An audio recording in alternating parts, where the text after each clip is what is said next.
বড় ধরনের চুরির ঘটনায় ব্যাপক চাঞ্চল্য ছড়ালো কালচিনি ব্লকের হাসিমারা এলাকায়। শুক্রবার সকালবেলায় হাসিমারা এলাকার ব্যবসায়ী রাজেশ কুমার শাহর ঘর থেকে আলমারি ভেঙে নগদ 2 লক্ষ টাকা এবং প্রায় 7 লক্ষ টাকা মূল্যের সোনার গয়না চুরি করে চম্পট দেয় চোর।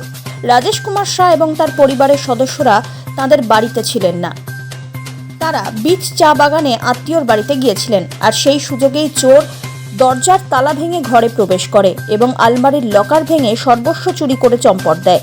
এদিকে শুক্রবার সকালে রাজেশ কুমারের দরজা খোলা দেখতে গিয়ে প্রতিবেশীরা তাকে ফোন করেন। তিনি ঘরে এসে বুঝতে পারেন চুরি হয়েছে। পাশাপাশি রাজেশ কুমার শাহ জানিয়েছেন, হাসিমারার পুলিশ ফাঁড়িতে খবর দেওয়া হয়েছে।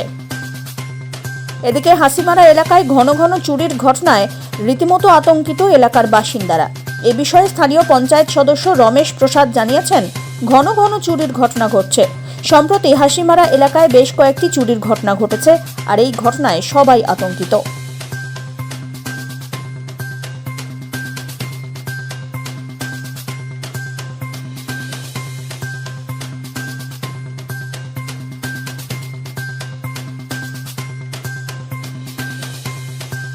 ये तो बार बार हो रहा है, इसके लिए तो प्रशासन को कुछ करना चाहिए था।